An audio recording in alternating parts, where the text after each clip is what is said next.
बकरे को काटना ज़रूरी है, या जैसे बहुत सारी हमारे हिंदुओं में प्रथाएं बदली गई। हमारे यहाँ सती प्रथा थी और बहुत सारी प्रथा थी जो टाइम के साथ इवॉल्व हो गई, क्योंकि जिस ज़माने में ये प्रथा शुरू हुई होगी वो ज़माना, वो दौर अलग रहा होगा। अब ज़माना, अब दौर अलग चल रहा है।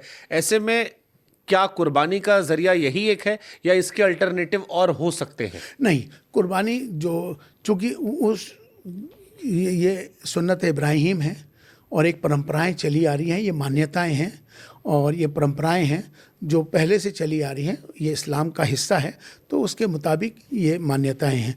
लेकिन हाँ, हमें इसका ध्यान रखना ज़रूरी है कि हमें किसी को तकलीफ़ ना पहुँचे, क्योंकि कुर्बानी ये आपके लिए और अल्लाह के बीच की है, और इसमें दिखावा किसी तरह से करना या दूसरों को तकलीफ़ पहुँचे, इसका ख्याल रखना चाहिए। तरीका तो ये है कि जानवर को लेके पालना चाहिए, जिस तरह से वो अपने बच्चे की कुर्बानी देने के लिए हज़रत इस्माइल अलैहिस्सलाम की देने के लिए निकले थे, जिससे वो सबसे ज़्यादा प्यार करते थे।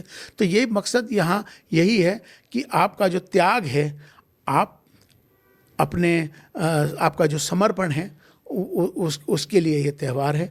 तो मुझे लगता है बकरीद के मौके पर हिंदू मुस्लिम तनाव ना हो, जी, इसके लिए आप मुसलमानों को क्या संदेश देंगे? हाँ, ये बहुत अच्छी बात है, क्योंकि मुसलमानों को, अभी मैं देख रहा था कि बम्बई के अंदर एक सोसाइटी थी, उस सोसाइटी में दो या तीन घर मुसलमानों के थे एक ब्लॉक में, बाकी सब हिंदू थे, तो वहाँ झगड़ा हो गया।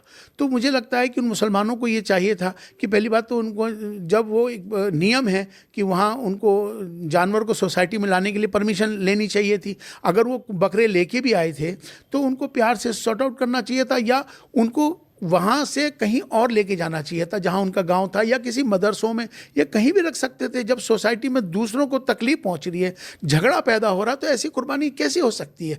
तो ये कुर्बानी के मामले में मैं तमाम मुसलमानों से कहता हूँ कि दिल्ली में झगड़ा हो गया, किसी के घर के बाहर बकरे बांध दिए थे और वो उसकी वजह से वो झगड़ा पैदा हो गया।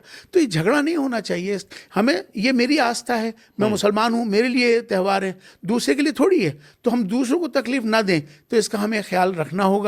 किसी तरह से दिखावा ना किया जाए, या दूसरों को, अब खास तौर पर अपने नेबर्स को तकलीफ देकर ये कुर्बानी नहीं हो सकती है। कुर्बानी आप वो करिए कि जिससे ईश्वर राज़ी हो, और ईश्वर को राज़ी करने के लिए आपको इंसान को राज़ी करना होगा। आपको इसका ध्यान रखना होगा कि हम सब यहाँ एक मिलके रहते हैं, कि दूसरों को ठेस ना पहुँचे, किसी को तकलीफ़ ना पहुँचे। ये असली कुर्बानी में शोर शराबा, दिखावा, सड़कों पर मांस का दिखना या वीडियोस का सामने आना, ये सब ठीक है? बिल्कुल जायज़ नहीं है, गलत है।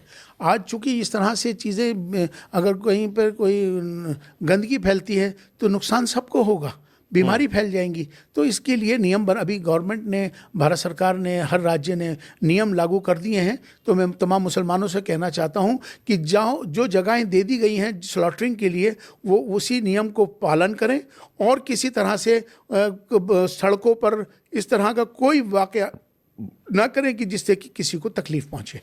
कुर्बानी, सर फिर मैं पूछ रहा हूँ, जैसे हिंदुओं में ख़ास तौर पर कई लोग हैं जो इसे क्रूरता का विषय भी मानते हैं। हमारे यहाँ जैसे हमारे फेस्टिवल, हिंदुओं फेस्टिवल हैं दिवाली, होली।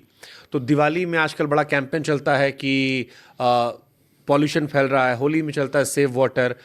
इसी में कई सारे लोग हैं पढ़े लिखे जो कहते हैं कि अब समय के साथ बदल जाना चाहिए, कुछ एक नई चीज़ें लानी चाहिए जिससे खून खराबा कम हो, या जो परसेप्शन चेंज करे।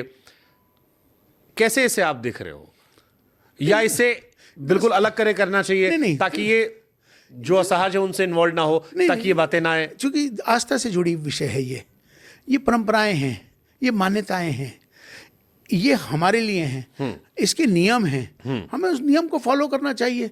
हम कुर्बानी करें, ये हमारा पर्व है, लेकिन दूसरों को तकलीफ दे के थोड़ी करेंगे। हम शोर शराबा करें, ये गंदगी करें, ये कुर्बानी थोड़ी हो सकती है, ये जायज़ नहीं है। तो इसलिए हमें इसका ख्याल रखना है कि हम दूसरों को तकलीफ ना दें। ये मेरा आस्था है, मेरा पर्व है, तो हम उसे अपनी तरह। तो जैसे मान लीजिए एक मोहल्ला है, वहाँ पर 10 मुस्लिम परिवार, 10 हिंदू परिवार है, मैं तीनों कंसीडर केस करता हूँ। एक मोहल्ला है जहाँ पर हिंदू सोसाइटी है, जहाँ पर 2-4 मुस्लिम लोग रहते हैं। एक मोहल्ला है जहाँ पर 10-12 मुस्लिम लोग रहते हैं, 1-2 हिंदू परिवार रहते हैं, और एक मोहल्ला जहाँ बराबर रहते हैं। अब कुर्बानी कैसे की जाए फिर? हाँ, वही हमने कहा कि मोहल्लों में कुर्बानी का तरीका नहीं है, घरों में मोहल्लों में नहीं करना चाहिए। उसके लिए एक जगह तय कर दी जाती है स्लॉटरिंग के लिए, वहाँ जाएं और वहाँ जाके अपना करें, तो वहाँ से कुर्बानी करेंगे तो किसी को तकलीफ होगी नहीं। पर छोटे शहरों में तो दिखाई पड़ता है नाली वाले में खून खराबा दिख नहीं जाता है। होना चाहिए, उसको मना किया गया है। और मुझे लगता है कि इस बार जो है लोग अब ज़्यादा समझदार हो गए हैं और हर चीज़ को समझने भी लगे हैं, तो मुझे लगता है कि इस तरह की कोई शिकायतें अब आएंगी नहीं। क्योंकि एक बड़ा मौका है, त्यौहार आप लोग का है। इसमें हिंदुस्तान में जो हिंदू मुस्लिम एकता कमज़ोर पड़ी है, इसको लेके भी कोई तैयारी आप लोग की है?